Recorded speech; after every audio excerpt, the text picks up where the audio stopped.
So we kind of stumbled into that 7-Year War um, clip from Crash Course.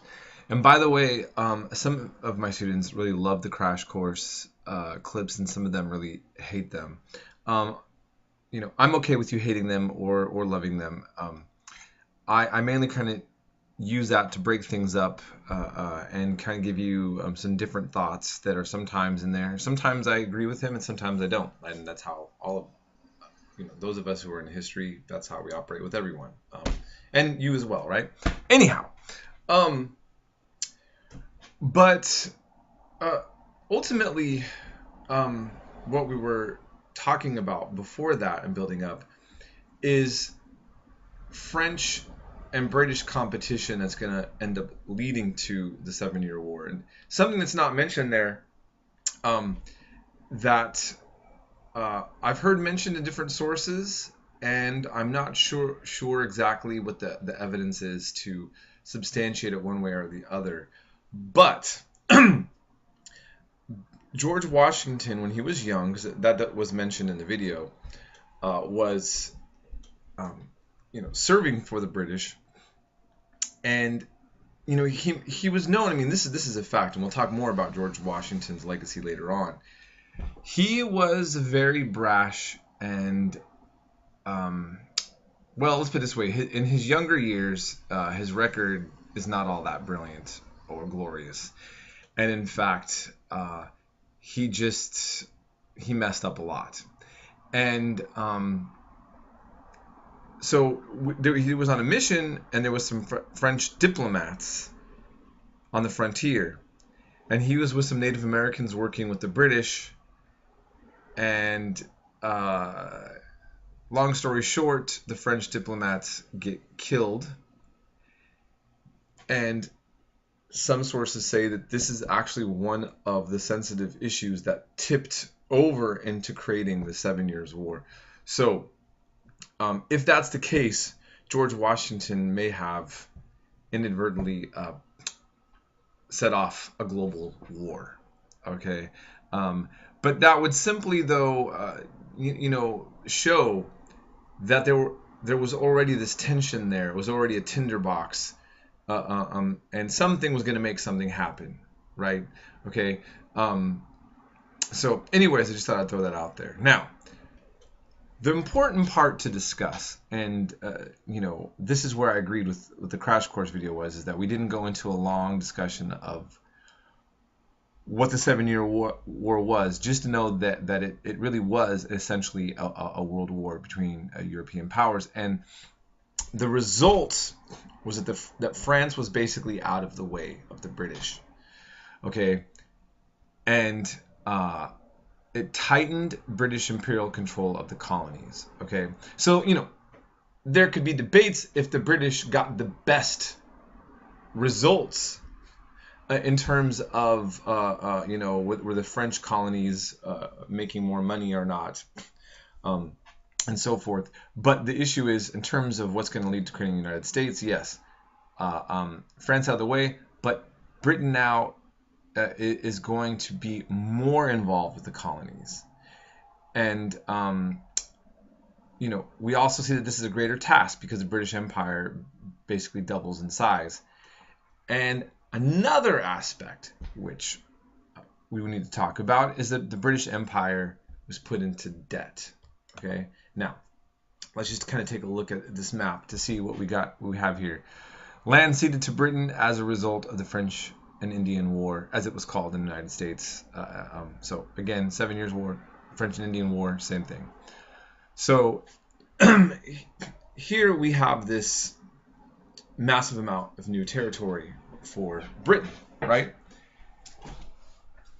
And as it was discussed in the Crash Course, this is going to for the colonists, this is the chance to go out and keep expanding and going west. And the British does not want to let that happen. Actually, I'm going to go back. Okay, so the British doesn't want to let that happen. the colonists are upset and feel that they have a right to, that this whole war was about them having the right to expand. And as we saw with Bacon's Rebellion, there was always this interest for many people to want to expand and get more land, whether you're poor or rich. But even, especially for the poor, right? If they didn't have land where they were living there was always wilderness to the west. Okay. Now, this is really where you're seeing the tensions that are going to quickly rise up from the colonists and the British. From the British perspective, and this is something I want you to listen to because you don't hear this often. For the British, they just fought this long war. Basically, whether it's George Washington's fault or not, that is basically because colonists are clashing with the French, and wars cost money. And ultimately, as far as the British are concerned, that is going to secure the area for their subjects. And so it only makes sense for the British to start making sure that the colonies actually are going to make them a profit. That's what they were for, right? We talked about mercantilism.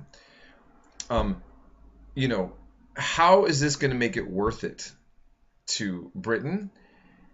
And after all, we just did, from the British perspective, they just did all of this war effort on behalf of the colonists. I mean, keep in mind, if France would have won, what would the territory have looked like? Would there even be United States right now, right?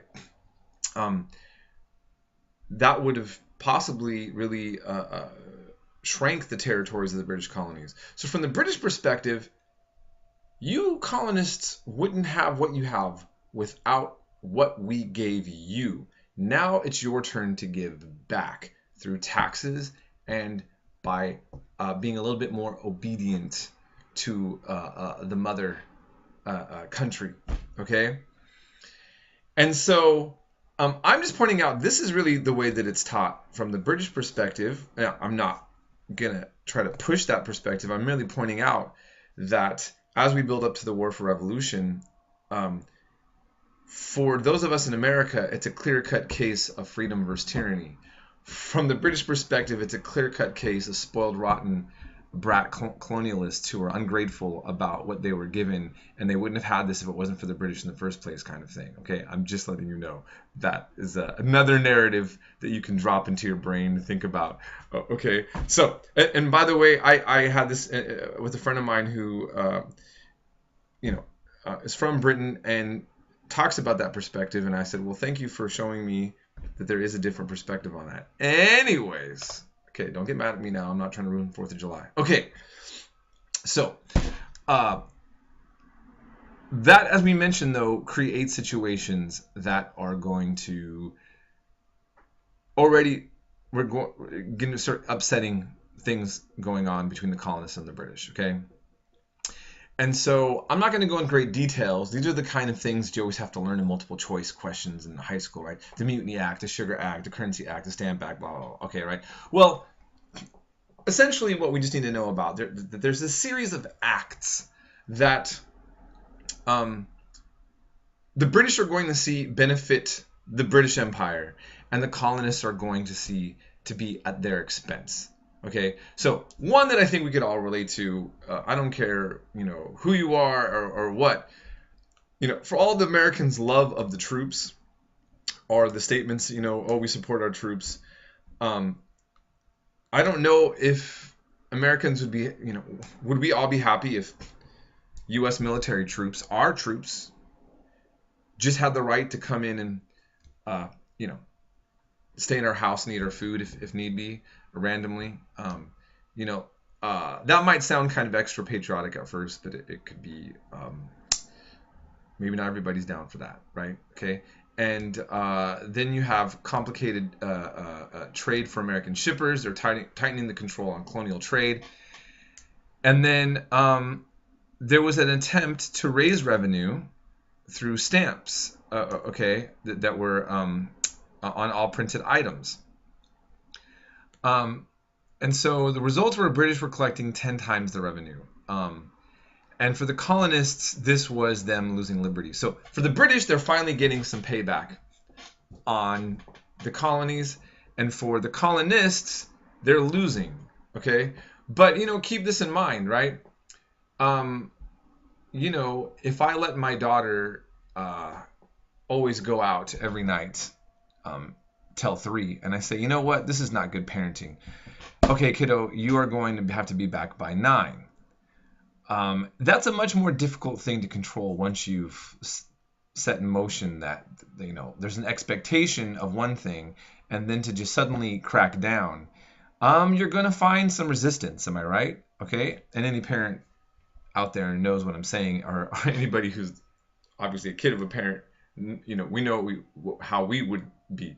Okay, and there's a lot of similarities, I think, into that. In other words, regardless of whether or not the British were even being fair, it was a little bit late in the game for them to all of a sudden start doing this and expecting that the colonists wouldn't be feeling that there was an affront on them by this. So that's just something I was going to mention there. Okay, so I'll stop here, and then we're going to go into the famous or infamous Boston Massacre and talk about that in some detail.